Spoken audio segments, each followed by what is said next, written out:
Right. Hi, everybody. I thought I'd try and do an update. I'm not that keen on doing this because I'm not talking to anybody except the green dot at the top there, which I'm not really keen on doing. But I thought there's so much going on at the moment. I thought it was a good idea to do some updates. Um, well, I hope you like my mug. It's a Bigfoot mug because I have more and more contact with Bigfoot. That's on my land. And if you don't know who I am, if you watch some of my earlier videos, um, I'm a survivor of trauma-based mind control. I'm ex-military, and um, I worked on the space and military microchips, advanced, and also advanced craft. And I've been broken free from the mind controls a few years ago now. And since then, I have been moving forward, and I'm, I carry on because there's always something more that I need to do, and there's a hell of a lot more that I do need to do at the moment. But at the moment, I'm starting to swim, so that's good. So that's something, but I've got to get a lot fitter because the shit's gonna hit the fan. And that's why I'm trying to get fitter anyway. But I'm moving forward with a lot of different things. I'm literally prepping.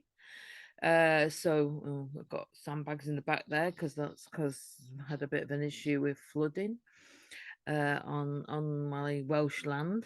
That's a bit of a challenge, and it's going to get worse because weather conditions are going to get worse. This is because not totally because the globalists are messing around with weather, but actually we've got problems coming up with solar activity. So the sun controls our actual weather systems more than anything else. Now, there is a problem with pollution on our planet, and I would definitely agree with that. But um, there is, so the biggest problems we create are pollution, but that's a lot of the corporations not cleaning up after themselves and blaming us. But and then there's the issues with farming practices, but now they're just like trying to cut all farming and basically starve us out. That's one of the ways they're aiming to hit us. I have to come back with the site for the farming site because I go on a really good one on YouTube. But it's a strange name, so I have to come back to that one. But I mean, I like to watch. I mean, we all have our favorites, and nobody needs to watch me. I don't mind. It's up to you. Um, but um, like the Dark Journalist has been doing some really good interviews recently. I was talking to Miles about that actually last night. Now, I like Joseph Farrell. He's really, really good. And John Warner, he just did two interviews with John Warner, and he's brilliant because he was coming out with all the advanced tech and ET stuff, his connections with not just royals, but those elites and everything. But he's a down to earth guy, he doesn't agree with it all either. And he's just trying to explore, he's a seeker. And he made a very valid point about so-called extraterrestrials. I call them beings now, because otherwise you're going, well, they're interdimensional, extra dimensional, higher dimensional, lower dimensional. Uh, Oh, and all the rest in between from this galaxy, from another universe. So I just call them beings because basically we all are beings. And uh, it's very difficult to break our programming because when I've had contacts with other beings, some of it was very negative. So obviously that's pretty terrifying. But also, and when you get the really really higher dimensional ones, it's obviously it's a gentle introduction, so they're very careful. But then there's the in-betweeners who are, some are not benevolent, but that doesn't mean to say they're bad, but we need to make friends with them because we've got really really nasty buggers after our ass. So it's like, fuck them. uh and so Things like the Sabe or Sasquatch, we need to make friends with them, and it's really difficult. I've been around them, and they come in this energy which is a little bit difficult, and it's my programming that's stopping me moving forward with the Sabe, and I'm working on it because it's all very well looking at a movie or, "Oh, I'll be alright," but when you're face to face with beings, it's slightly different than even in the astral realm. It is like you get the whole feel of it's like, it's just like if you come across somebody who's really odd, or even if you are walking down the street and you've got somebody who you're like, "Oh god, they're a bit dodgy," and you cross a bit further or you speed up or something like that.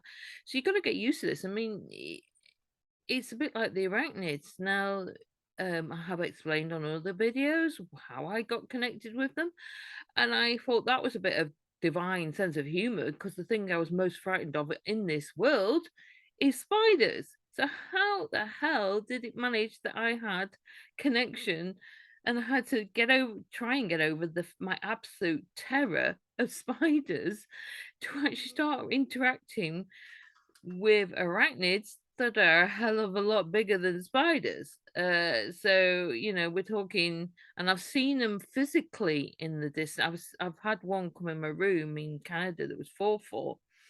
Now I saw it on the chimney outside. When it came in the room, it went invisible because they read how scared it'd be, so they knew I'd be bloody scared. But anyway, it was about the most gentle creature I'd ever known, and it was teaching me the history.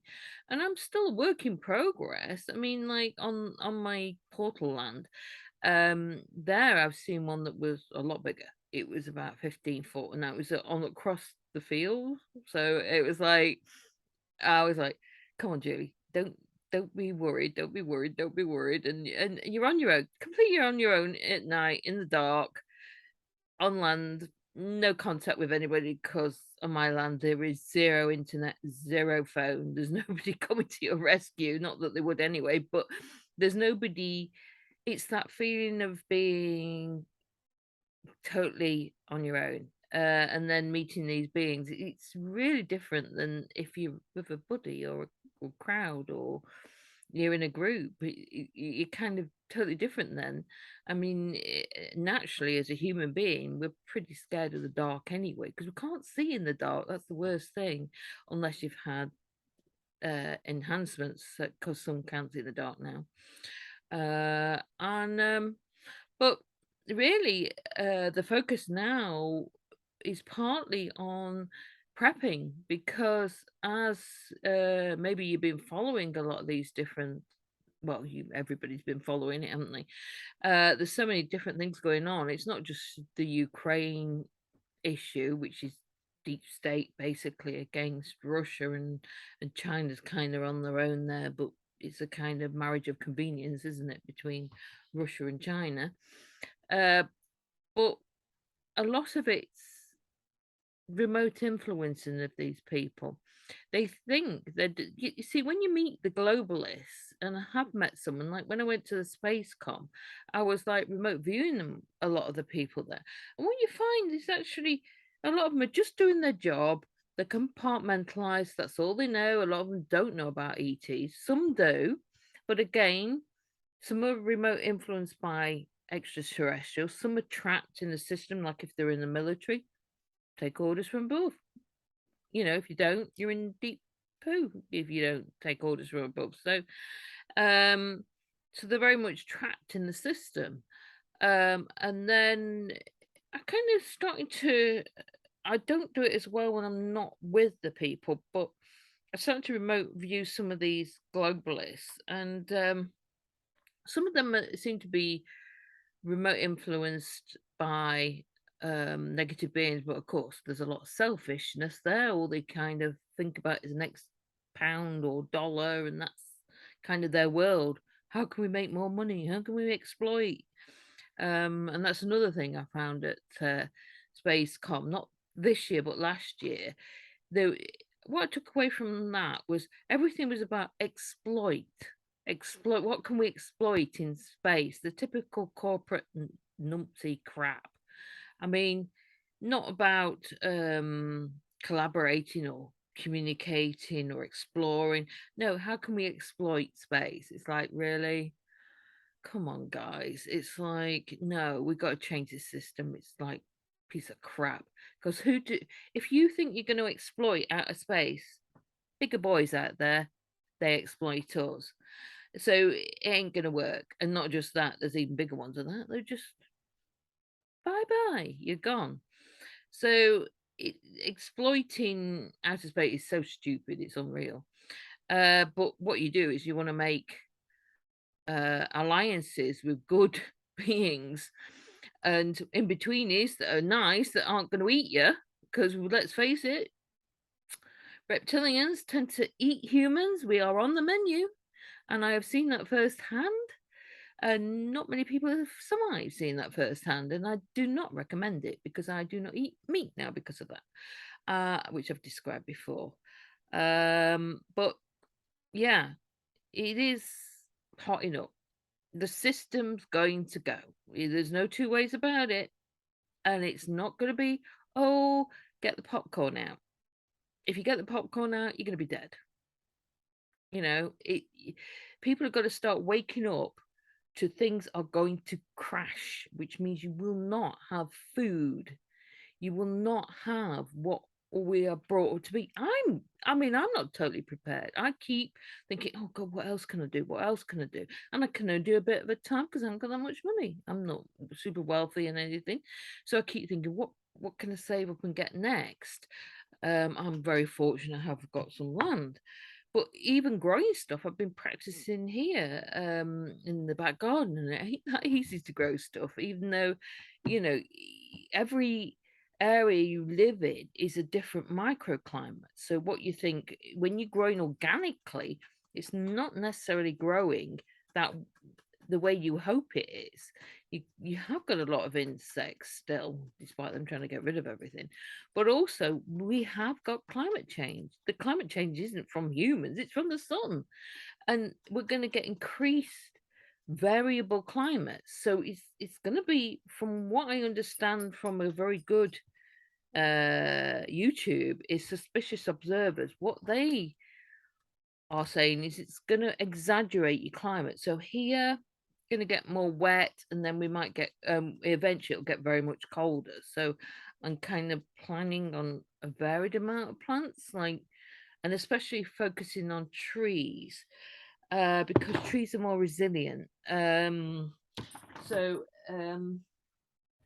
I've got loads of books now because I'm collecting books and I'm collecting literally practical things.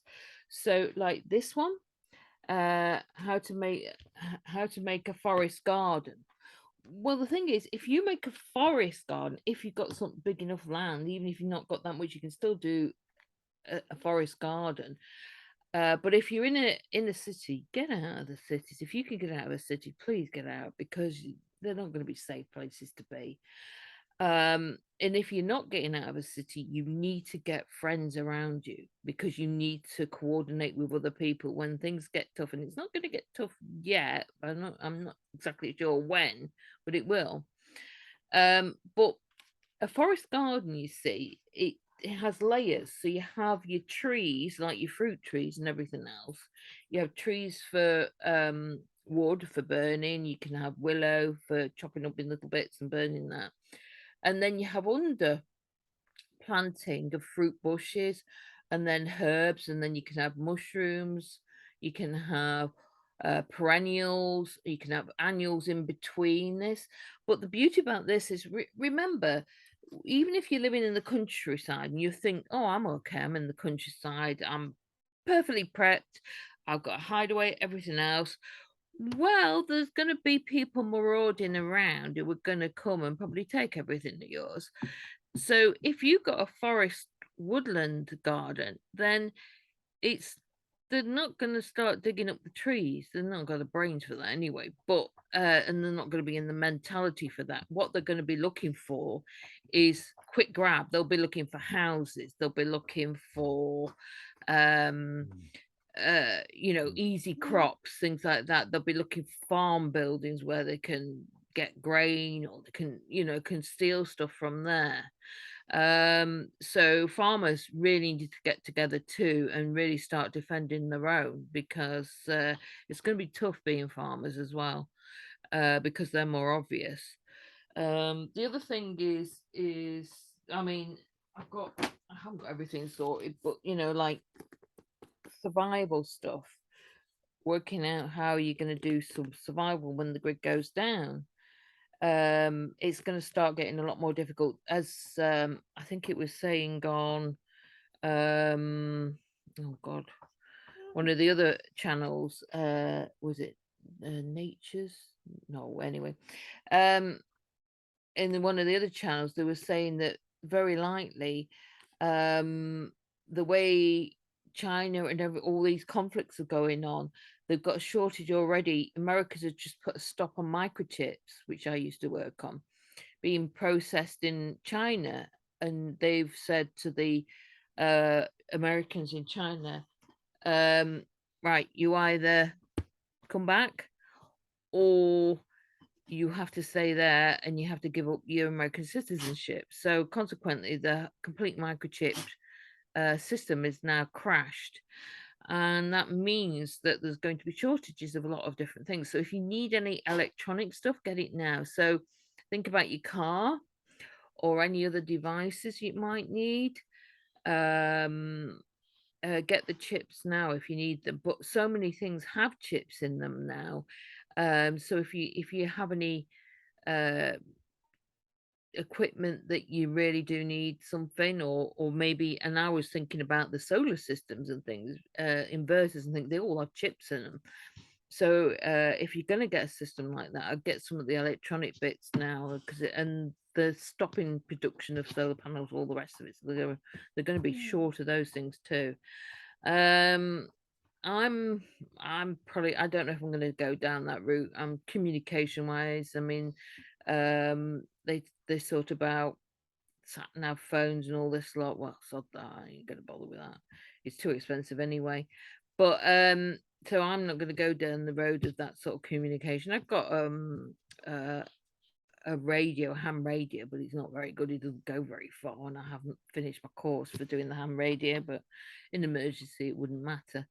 But I'm focusing on physical books, because um you may need to take notes from things or from videos or something if you're going to be bugging out somewhere, because you won't be able to take a whole load of books with you. But believe me, your computers will be a waste of time, and so will be a microchip. So now I'm even looking at, like, I'm starting to get books on surgery and things like this, and they're hard to get hold of, because you can get your first aid book, which I've got, but when you're looking at surgery, so I'm getting that, and I'm also getting together things like scalpels, things like that.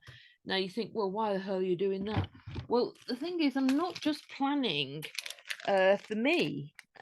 This isn't just planning for me, because who knows how long I'll make it through all this lot. I hope to make it through to help rebuild, but if I don't, I want to leave it for other people.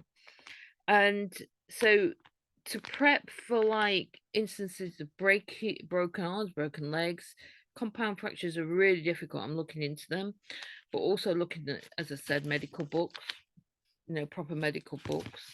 I'm looking at anesthetic, if there's any one I can do, that's because you can't get hold of, any of the proper stuff, because, one, it's illegal, and two, um, you just can't go to your local hospital. Can I have some of this, because I want to actually start put it away just in case. So I am looking at other methods of pain control now. If I was really really good, or I'd done years and years of practice of acupuncture, I'd probably do it that way. But the other things to bear in mind as well, because chances are the internet and everything will go down, is maps. So if you're going anywhere, ordnance survey maps and road maps and things like that, and learn how to use them if you've never used them, if you only ever use the GPS maps, because even when I was in Canada, and I just literally started to drive there because it's on the other side of the road and everything. I I had to drive back in the blizzard and I'd take my husband to hospital, and I'd never driven before, and I was like, how do I get home? And I was looking at GPS, failed, didn't it? Because it was a blizzard. And it was like, how do I get home? I got no map book in the car, and then luckily I did get back. But I was like, oh my God, which way do I go? So it's just gives you an idea how you really need to go back to basics. I mean, it's like, um, I mean, I've been building up ancient tools like bill hooks and, in fact, antique bill hooks, because you'll find the metal from the old metal is a lot better than the modern metal, more or less. Most of it, anyway, unless it's really hand forged well. This is another thing I've got. It's a parang. You hold it, you can loop your hand through here, hold it here, and it's a bit like a mini machete. And I mean, it's slightly roughly forged. It's not like your Damascus steel or something like that, but I found that being a woman, I can't use a full size machete. It's too hard on me. It's too big. They're really, really long blades on a full size machete. And when you're trying to get through brambles or other other stuff like that, it's way too hard for me to handle one of them. But I have used these sort of things before, so all these things are good to practice beforehand as well. I have got a chainsaw, but I haven't used it yet. That's a battery one, so I've got all the equipment. So, like the leggings to stop you chopping your leg off if you do have an accident. I don't aim to, but I'm going to be very careful using a chainsaw because they can kick back. So they're very much a skill. All these tools to use. But basically, that's what I've been doing. I've been prepping, and a hell of a lot more because I'm looking at I'm getting together with other people, and now we're now planning for next year to start growing. So I'm going to be doing um, no dig system. So it'll be where's the no dig system? So here's a good book, Charles Dowding. He's very good, and again books. You can look videos if you look him up. He's on YouTube as well. But I just find that a physical book is going to be very useful, and I do prefer books a lot of the time. Um, and anything, the things online are good to watch to learn, but you want physical books because things are not going to be there eventually. Um, Building shelters like this one's a good one. I actually got this one. Uh, Mike, I can't spell his last. I can't remember how you pronounce his last name. But this one's it's backwards on there, so it's the $50 and up underground house book. But this is good because it has the system that you can put windows on, and it would even work in a place like Wales because obviously you've got a hell of a soggy ground in Wales. But the system it has this uphill patio, which means a lot of digging. But you dig out the uphill part and then you drain round the building so it doesn't create this wall of damp against your building. Because even well-made places, if you go underground in Wales, eventually the damp will come through. It's just so damp an area. It's all right if you're in a dry Arizona area or something like that, but not in Wales. Um, so it's about learning about things as well. And I mean, I'm looking at seeds. So a good thing to get hold of now is seeds. Get a hold of seeds and try and get heirloom ones. I mean, you can never have enough seeds. I mean, I know they go out of date, but try and get a selection of them. You can always use them as trade later on. And this is what I'm going to do more of. I've got selections of seed and I've been practicing growing some stuff.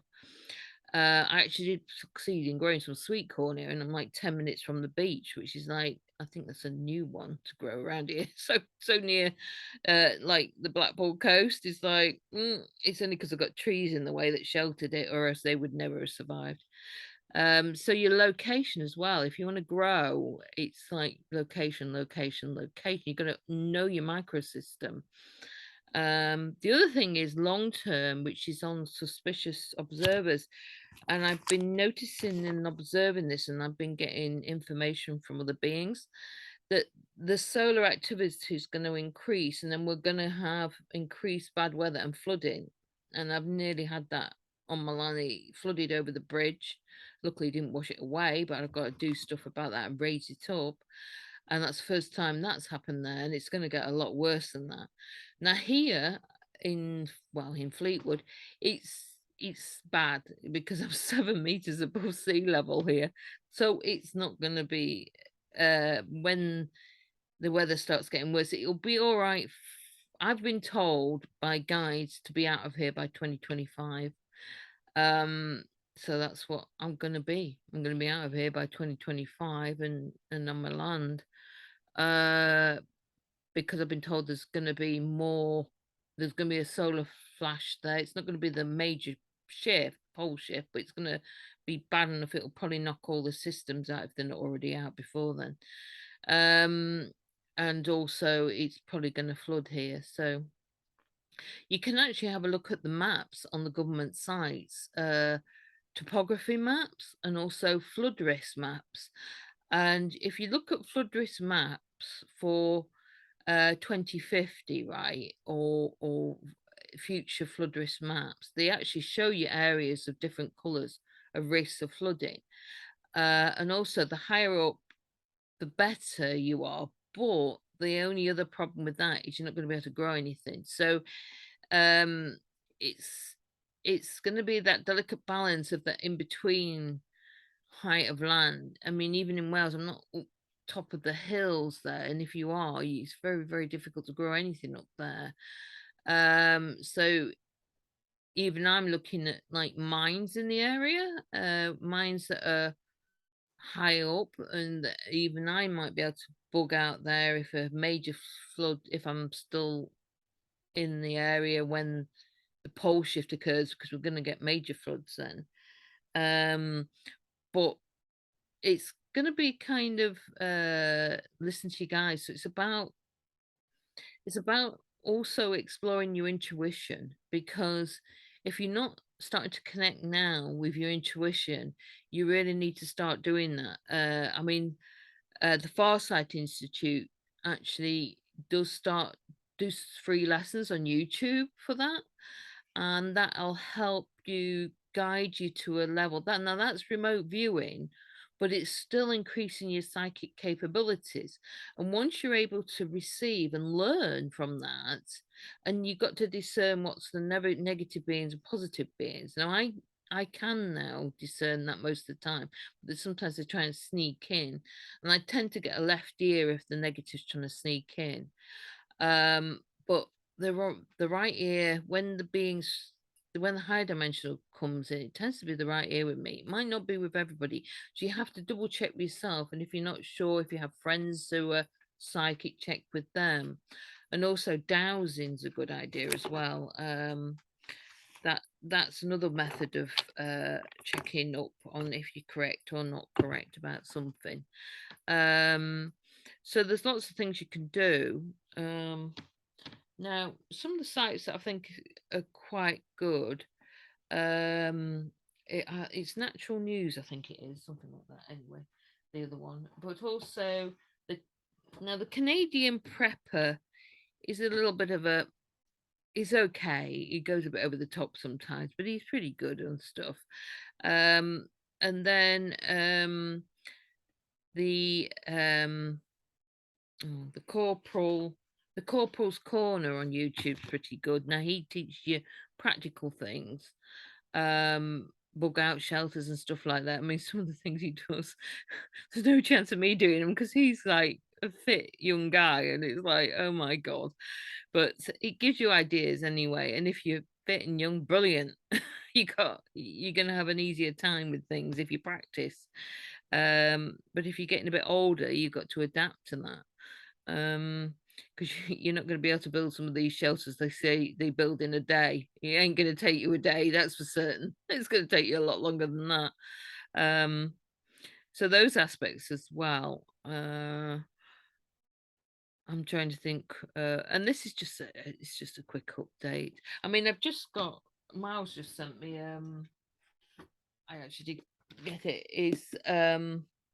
Is the Elena Danaan book, Alien Races. I found quite a few in here actually, including the flipping reptilians that abducted me. And in here it says uh, a rather nasty race. Well, yeah, there's a surprise, eh? There's a real surprise that they're a really nasty race.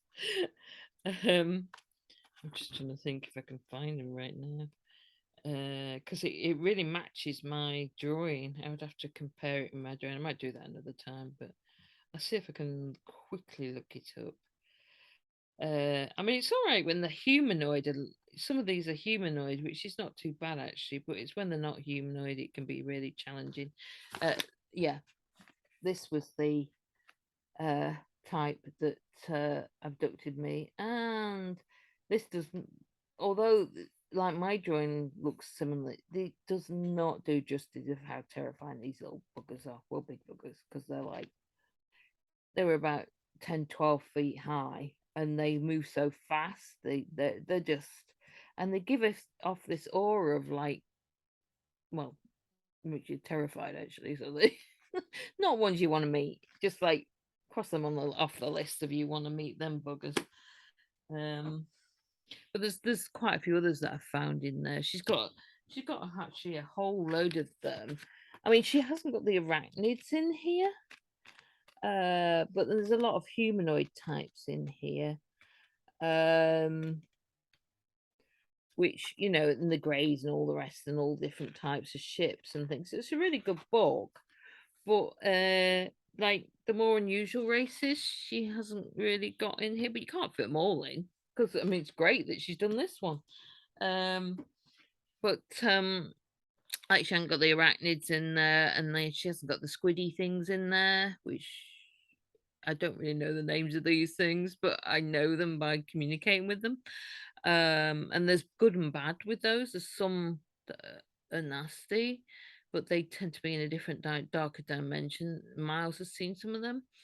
And then there's like some higher dimensional ones. So sometimes, quite often, you'll get beings that are like look similar, but they're totally different. So they might be the same shape, same number of legs or something like that, or same number of arms. And then you get a really dark, nasty type, and they've got the same number of arms, same number of legs, but it doesn't mean to say they're the same. And it's like ships when they're around. I mean, I've got a lot of friends who see ships all the time. I do, and even Miles did a few days ago. He rang me up about a green one he saw, and I remote viewed that, and I got it was a. It was at first I couldn't remote view the beings in there very well. They were they kept shimmering and shifting, and I was like, what's going on? Anyway, then I connected with them, and there were higher dimensional beings. They were kind of in betweeny, about ninth dimensions. I did find, I think I found them in the book, and they're kind of iridescent, sort of like a bit like Predator, but a nicer, sort of humanoid shape. Uh, but I couldn't. But they could shift into different. They could look like different beings, whatever they wanted to. Um, and so, but I didn't get what they were there for at that time. I got that they were there to support. But I couldn't even tell Miles what they were doing, because it has to be kind of kept undercover at the moment, which because of the bad guys. If I say anything on here, the bad guys know. So I can't always say everything, unfortunately. Not that I don't want to, but it's just that you don't want to give everything away to the bad guys. So But that might be kind of a update right now. But you know, but start thinking about seriously about plans, because as I said, my plans are going to be input by 2025. Now, if other friends are saying it might need to be before then, so I'm going to be aiming probably before then. But definitely, and the definitely got to be 2025, and then even it's going to get a little bit more challenging. But the thing is, it's that mental attitude. Also, build up your mental attitude. Try and make friends. Even go to conferences or something like that, like Miles's conference or other conferences, like the Basis conference in Devices, or some of these other conferences that are. But watch out for the CIA. A lot of them blooming gate crash or MI5 and all them lot. But if you can find like-minded people, so those sort of organizations or grassroots organizations, that are permaculture or something like that, something where you can get friendly with like-minded people, because we're going to need other people. Because even if you're a bit of a I'm okay, I'm tough, I'm young, whatever, I'll be all right. We all need somebody else, because if we're gonna when the shit hits the fan, we need more. We need to get together more, because psychologically it's going to be very challenging for us. And also build up your psychology. We can make it through this, and look to planning what you want to do in the future. What do you want to do in the future? What sort of world do you want to create? I mean, I know for me, I've like Lynn Buchanan, who's a good remote viewer, and some of the other ones, remote viewed forward and could see that there was going to, in the distant future, there was going to be a more egalitarian system, and we were very much in smaller communities living in the countryside, a more simple life. Well, that's exactly the plan that I am hoping to develop with other people, and a really, to work from the heart. So, find a way to get through any differences, um, and just try and, just make it through as we should be and have fun. And don't forget, if you are going to prep and prepping with other people, don't forget, if there's bad times, you need games, not internet. You need the old fashioned board games or card games or other things like that. Things like even chess or drafts or these sort of games, and learn. If you don't know how to play them, get a book and learn, or watch a YouTube video. Um, because I've realised I'm from the generation we did used to play games a long time ago, but even I haven't played them for a while. Um, but all these, it's about keeping your psychology. You've got to be strong mentally, because what will get you through this is a mental strength. Because if you can tune into the higher dimensionals and different things, and also to your own psychic abilities, and follow that course of action when needed, sometimes you have to drop everything and go. I learned that in Canada. If I had just stayed put in my house when I was being warned, well, I was warned by other people as well, and I was also being warned that the certain satanic group were coming for me, I wouldn't be here now, I'd be dead. So, and it's, and I've had other instances in my life where I've had to listen to my intuition, and and I learned how to do this quite young. When I was about 23, um, I had a car accident, and I knew beforehand something bad was going to happen, but I wasn't quite tuned into my psychic abilities enough then. And because of that, I knew something bad was going to happen, but I didn't know what. And this was driving me nuts. It was like, oh my God, what is it? And as soon as I had the car accident, that went. I thought, well, at least that bit was a relief, but I was a bit injured. But at least that bit was, I didn't get that feeling anymore. And then I learned from then to tune into it more. And that's what I'm learning to trust. Because if you don't trust that, um, I mean, even animals have a better sense of that than us. I mean, they know if a tsunami's coming, they'll run like hell and like, go. And I always observe animals. I get a lot more birds now that come and well, they come and talk to me. Actually, I mean, I have the robin who comes to my window, starts tapping on my window now, and I have the magpies here that come and talk to me, and I talk to them, but I talk. I might talk with a voice, but it also projects into their minds as well.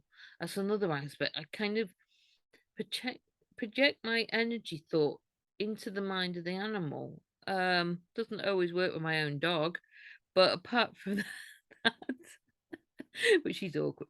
Um, but apart from that, she's lovely, really. But she takes advantage. Um, but yeah, birds I love, and old trees. Young trees are a bit more difficult, but older trees you can connect with the energy lines of their, because like the sap that goes up, or phloem and xylem as they call it, it goes up the tree, and it's like an energy form, but it's like it's almost like water going up and down, but water is memory. So that fluid, you can connect with that fluid of the tree, and then you can kind of get their memories. You can kind of connect with their memories. It's not like a human being. That's something else to learn. It's not. And that's why I don't tend to use names and things. It's because I connect in a different way. Um, and that's something else. If you're really feeling overwhelmed with something and with the emotion of everything that's going on, which I'm sure all of us will feel at times, and I have had moments where I think, oh my God, I've got to step out of this hamster wheel in my mind, because what do I do next? What do I do next? Um, is fill the sink up with water and put your hands in it and send all that negative energy and stress into the water, and then unplug the plug and let the water drain away, and that can take that excess emotion away from your body. um that it really does work, and I've used that a lot in the past when I've gone through rather stressful situations. So that's a really good thing to do. Prayers, they do work. Prayer is a way settles the hamster wheel. It settles the hamster wheel so you can connect better with your higher self, or even with the higher beings, or whatever. Um, because the higher beings can't come down here the same, because they don't want to come down here. Let's face it, it's pretty bad down here. It's pretty. If they come down too far, they can get trapped in our reality. So they prefer to tend to beam into us guidance, because they don't want to come down here, because it's like, I'm not going to hell. No. But this isn't as dark a realm as a lot of other realms. I've seen a lot darker realms than this. So this is, and angels will come down to here, but they won't go they won't go even lower. But we on this plane, like people like Chris Fleming, who does like mediumship and does like the haunted houses, he freeing spirits in haunted houses. We can connect down further and help free trapped beings who've been trapped by the demonic, in other words, have been trapped in their unconsciousness. We can help get through to that consciousness and help them then escape that trap.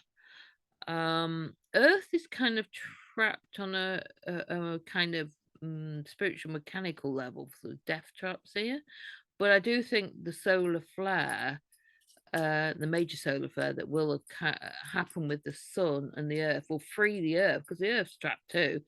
It'll completely free the earth, and it'll free everybody on the planet.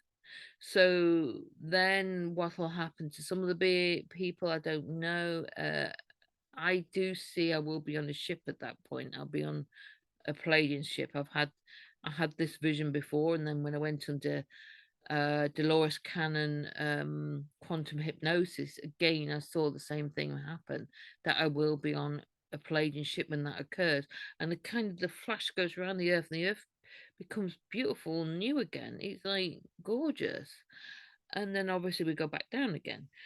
But you don't just get on a ship, any old ship. this was I was beamed up to these ships, but you don't just see a ship. Oh, I'll go. Oh, they must probably good guys. I'll go and see them. No, you got to make sure they're not the bad guys, basically. So that's where seeing ships outside, I'm like sending out a remote view of them. And depending on what I gain from that, I instantly get, oh God, that's a Draco ship. Like there was one over here about a couple of weeks ago. It was like a black triangle. No, it wasn't Space Force black triangles. They have them. It was a Draco ship, and I thought, you. Mm. So what I did is I thought, right, okay, I'm not getting a good feel about this at all. So I I called in the Palladians, I called in the Arachnids, any friends you got, anything, any sort of beings you may feel you're connected with, call them in. And that's what I did. And then I kind of went back indoors and and did some prayers and recitations and communicate with beings. I did remote view the ship though, and I went and I saw the Draco in there, and I thought, right, I'm going to remote view into their minds. So I did, and I said to them, I said, you do know your influence, don't you? I says, you think you're so clever and you're like the top of the universe. I said, do you realize you're under control by a dark entities? Do you realize this? So I wasn't, they weren't very happy at that. But I thought, sod it, you've got to know the truth because they are actually, they're under control by negative entities. Um, so they think they're all wonderful and they're the bee's knees in the universe and nobody can get us. We're too tough and our way is the only way. And if you do anything don't like it, we'll eat you or we'll eat you anyway, whatever. But no, no, and they do have a hierarchical system, draconian system as they call it, um, which is very tough. Um, but you know, whether they'll learn or not, it's up to them. But uh, no, I'm not as afraid of them now as I used to be because basically I've got backup. So that does help if you got a bit backup.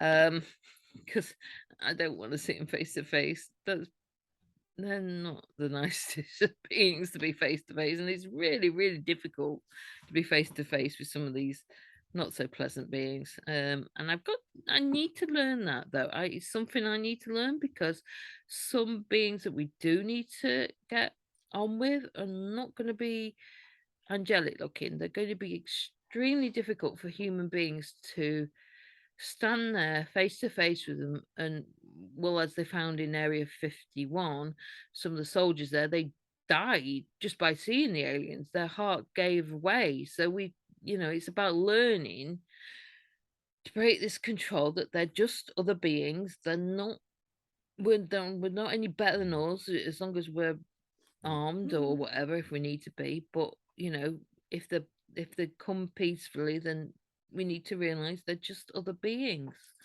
They just don't look like us, that's all. um and I'm still work in progress with that. And it's one of those things. But I think I might do for tonight. But I thought I'd do a very quick update anyway. As I said, I'm not brilliant on it because it's like I like to talk to somebody, but that's just me. Anyway, all the best to everybody, and God bless. Good night.